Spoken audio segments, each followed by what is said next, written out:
Welcome back, everyone. State Senator Kevin Witkos here with another edition of Senator Witkos' Veterans Corner.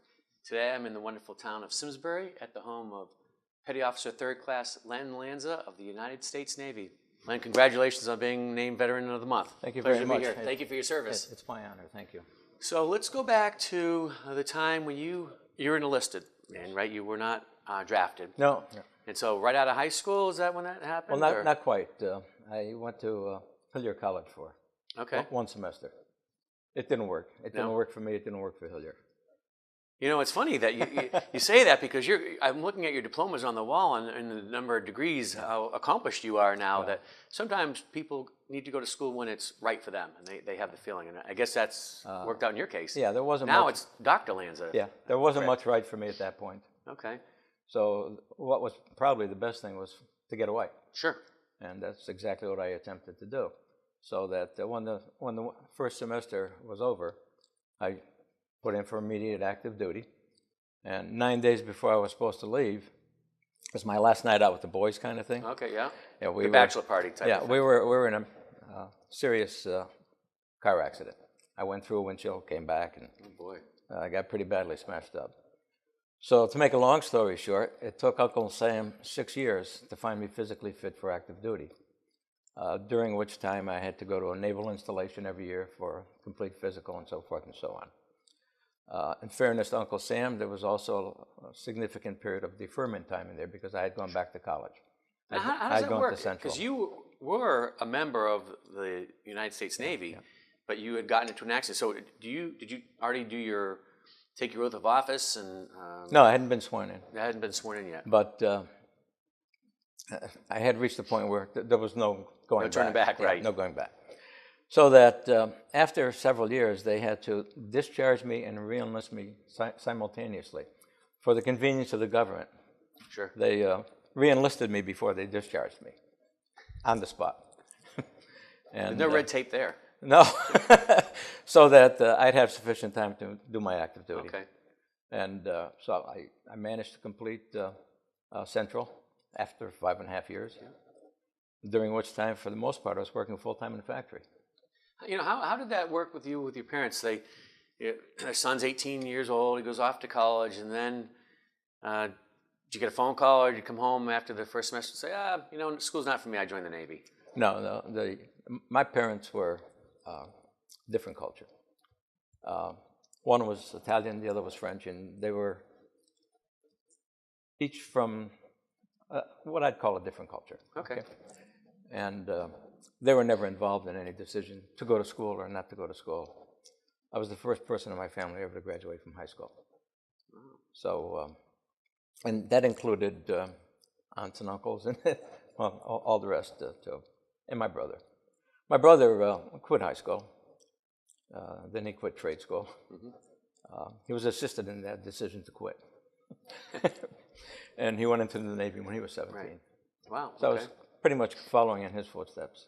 Now, when you joined the Navy, where was the post that you went to? So you went down to the recruiting office, and that was what, New Britain? Post office. Oh, at the post office. West Main Street, New Britain. Okay. And then once you met with Uncle Sam and you got your clearance 6 years later to actually become active military, where did you ship off to? Where was your base for I started boot camp? I finished college in December. Okay. And I started teaching in Bristol.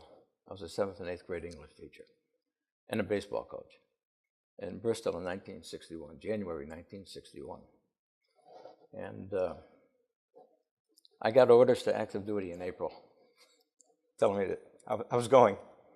My wife and I were living in a 3rd floor apartment in New Britain with our son, who was 2 at the time. And we had to put our furniture in storage. My wife went to live with her father and his wife in Hartford. And I was shipped off to Brooklyn Navy Yard. I was there for a couple of weeks. And then they sent me to the ship in Boston.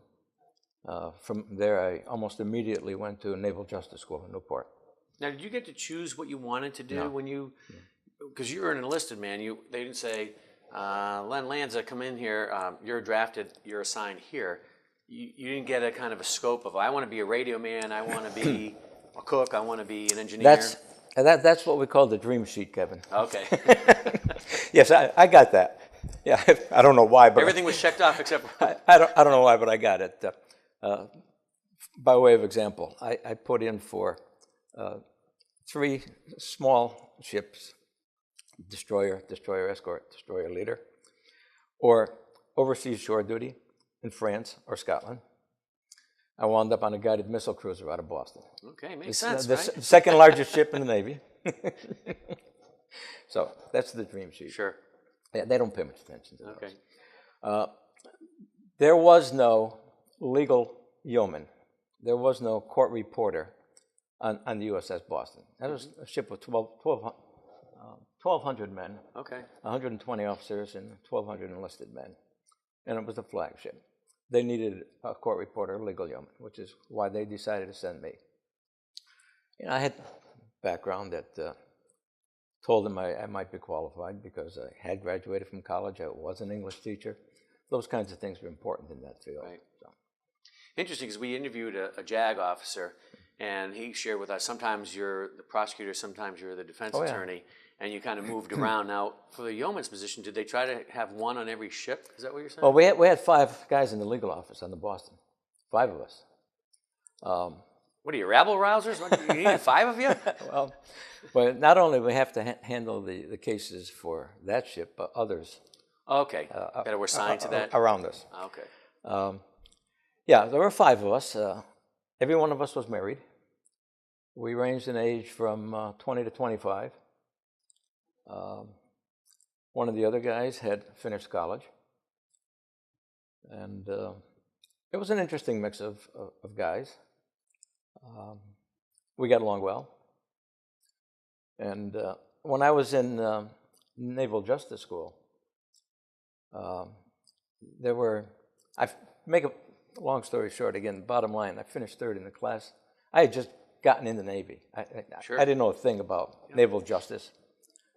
Didn't know anything about military justice at all. Anyway, I finished 3rd in the class. The person who finished first was a Marine who had 20 years in, a gunny sergeant, and had been working in legal almost all of those 20 years. The person who finished second was a sailor, a first-class petty officer, who had been working in legal for most of his career. So I felt pretty proud of where I finished, relatively speaking. And we were there at the same time with the officer candidate personnel who were going through Naval Justice School as well. So we had a legal officer on the ship, bright guy, Yale graduate, and we were oftentimes assigned other officers to handle the courts. Sometimes they were defense, sometimes they were prosecution, and sometimes they didn't know where they were going. I prepared a defense one time. Well, I was a court reporter, legal young. I prepared a defense for a fellow who was a friend of mine who was charged with rape in Naples. And that's the way the operation works sometimes. Wow. Now, what were your accommodations like on the ship? Were you all the yeomen in one part of the ship, or you didn't mix? We pretty much slept by divisions. Okay. Lived by divisions, yeah. So. You had 1,200 people on your ship? 1,200. No air conditioning, I'm assuming. Oh, no. And so you were, I'm assuming, Boston because of its current, where it was moored and left from? Name of the... I never spent much time in Boston. We were at sea most of the time. Right. Why did you choose the Navy over at one of the other armed For a branches? person who's had motion sickness problems all of his life, that's a very good question. I love the ocean. I knew I'd go someplace. And I might have been following in my brother's footsteps. Okay. And so when you joined, now 1961, we were in the Cold War. I signed up in 56. 56. So coming up towards the end of the Korean War, and we were moving into some significant events that they were were preludes to things to come. Yeah, I was in for 1 week, and I got extended for a year. That was because of the Berlin crisis. Right. Now, If my memory serves correctly, the Berlin crisis was the discrepancy between Eastern Europe and Western Europe, and Russia wanted to disallow the folks in Germany to be able to go back and forth over the lines. And the extensions came when they completed the wall. I think it was August 13th or 14th. And that's when the extensions came. And Kennedy called up Army Reserves, National Guard. He doubled the draft, activated Air Guard. So there was a tremendous boost in personnel. Now, how did you learn about this? If you're at sea, would you get correspondence, I guess, for teletype, or if you were at a different port, you might see a newspaper? How did you learn about there's an escalation in Europe? And I don't know where you were. At that point, as I said, when I first went in, I was in Brooklyn. I was working on the new carrier, the Constellation. And they were putting together a crew. And they wanted me to be a part of that crew along with thousands of other guys. And the word went throughout the ship immediately. Large ships like that have their daily newspaper. Okay. Okay, so that's the means of communication for the most part. And so that's where I got the notification that I was extended for a year. It was ultimately dropped, rescinded. I also got one of those in October of '62. To halt this offensive buildup, a strict quarantine on all offensive military equipment under shipment to Cuba is being initiated. All ships of any kind bound for Cuba, from whatever nation or port, will, if found to contain cargoes of offensive weapons, be turned back. It shall be the policy of this nation to regard any nuclear missile launched from Cuba against any nation in the Western Hemisphere as an attack by the Soviet Union on the United States, requiring a full retaliatory response upon the Soviet Union. That was scary. I was on watch the night the Cuban Missile Crisis broke. I was attached to the Yosemite, which was a destroyer tender, and lived at the pier. But our legal office was on the pier. Okay, this was a big building. The front end of the building housed the legal office, the personnel office. The rear end of the building housed the admiral's offices. And so having the watch that night, I was on from 4 to 8, the early watch, which consisted of basically standing at the door, the folding door, or the double doors that separated the front of the building from the rear of the building. Okay. And that's when all hell broke loose. The calls from Washington were nonstop. They kept me on that watch for 24 hours. Sure. Because the brass was continually in and out. And it helped that we knew who they were because we worked in the building. And we're accustomed to seeing these faces. Right. And so the communication between the admiral, who was the commander of the United States Atlantic Cruiser Destroyer Force Atlantic Fleet. And that's where we know Cuba's on the Atlantic side, of course, not on the Pacific side. So for our young people that may not be fully aware of what the Cuban Missile Crisis was, give them just an idea of what was going on in the world at that time. Okay, the president became aware that Cuba had developed missile sites on the island. The Russians had developed missile sites. And they had ballistic missiles with nuclear warheads aimed at the United States. The estimate I remember was that 800,000 people would have been killed with the first shot from the missiles. Right. So we were on the verge of nuclear war, and all it took was for somebody to push a button. Sure. That's what I say. It was tough. A lot of emotions, and bottom line was that Nikita Khrushchev blinked, and Jack Kennedy didn't. Right. And you were in the brain trust where decisions were being made right in the room where you're standing. And all of those ships, the ships taking off were nonstop. They became part of the blockade. Right. And I had 185 ships down there. Wow. Off the coast of Cuba. That's a very impressive display of fighting force. Sure. How many ships did we have at that time in the I don't Navy? know. In Newport, I'm guessing we might have had 50 to 60. Then you've got Norfolk. Everything operated through Norfolk, and then Mayport, Florida. Mm-hmm. I say everything operated through Norfolk because that's where we used to offload and unload ammunition. Okay. See, we didn't go back to Boston or go back to Newport to Load it. Again, the USS Boston was a guided missile cruiser. We had the missiles. We had 8-inch guns, 5-inch guns, and 2-inch guns. And that gets very loud. Sure. when you're target practicing. And did you target practice just you float a barge out there, or was No, there an island like they used to have like a practice island? There's an island. You've probably heard of it, Vieques. Hmm. It belongs to it's Puerto Rico, and that's basically where most of the target practice used to take place. I was astonished when I first found out that there were people living there. Really? Yeah, we used just one half the island, but it was just all day, every day bombardment, and nonstop. So explain to me what life was like on the ship for you when you were out there at sea. What was your day? Get up at 6 o'clock. 6 Reveille o'clock, 6 o'clock. You hear the pipe, bosun's pipe, wakes you at 6, and the usual morning chores, breakfast. Start working at 8, basically, in the office. Again, our office was two levels up above the main deck, which was 63 feet above sea level. Wow. So it was a long way up. And basically you're working an 8 to 4 day, which varied in my case because of whether or not there were courts martial or captain's mast or whatever the legal proceeding might have been. So my job was oftentimes very different from the other 4 guys on the ship.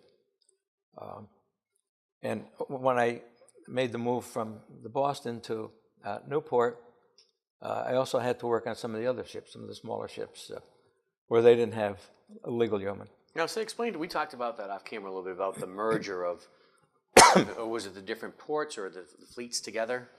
Yeah, up until April of '72, it was the cruiser force and the separate destroyer force. They combined the two of them. I think it was April 62.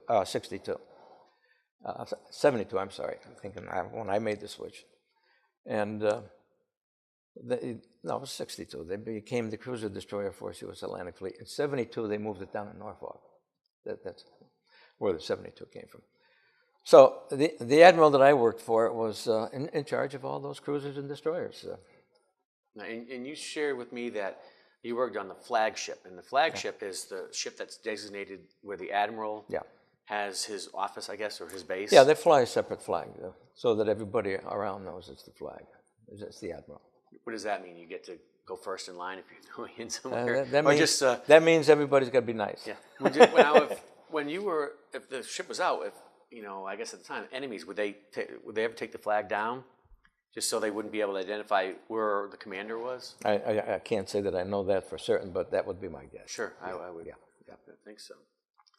Oftentimes, I had a connection that was the only difference between my knowing whether we were in civilization or not. I had a buddy from Bristol who became a good friend. And we were both in school in Newport together. That's how we met. Sure.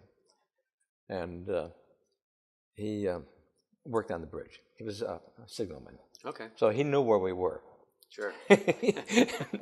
So I knew that we were in Italy, Spain, France, because he knew where we were. It's kind of hard to tell the coastline from from a ship. It all looks pretty much the same out there. And so when you finally were able to reach your discharge date, and then you came home to your wife and your son, and you were in New Britain at the time, and you were located from there where, to Simsbury? The day I got out of the Navy, we moved to Simsbury. Okay. Yeah. August 1st, 1961. And then you continued in your career in education. I did. I was still relatively new in the business, of course. I had only the 6 months from Bristol.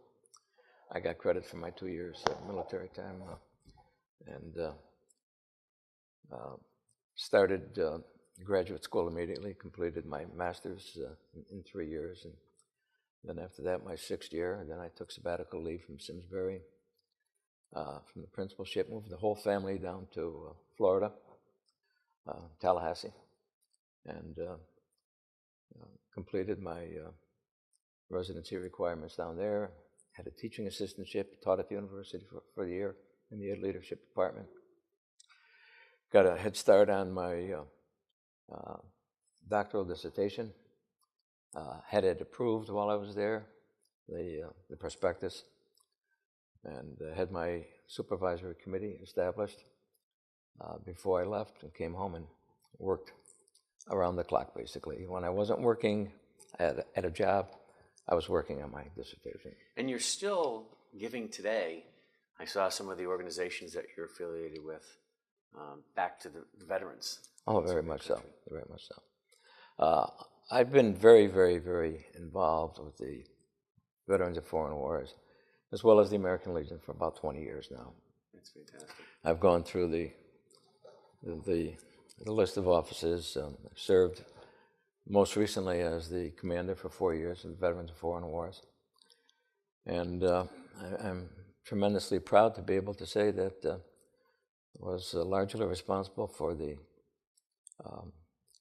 getting the efforts underway to create this beautiful memorial, which is going to be in Simsbury this summer. And congratulations to you on that. I have a feeling that's going to be visited by plenty of people. It will be. The state of Connecticut. Not only Connecticut, but we're going to receive national attention, I'll bet, for that.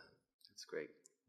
Well, once again, I want to thank you for your service to the country, and thank you for appearing on the program today, and best of luck to you and all that you do, and hopefully folks will have the opportunity to come down and visit the Veterans Memorial in Simsbury, Connecticut.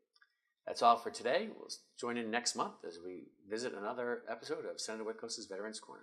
Thank you, Dr. Okay, pleasure.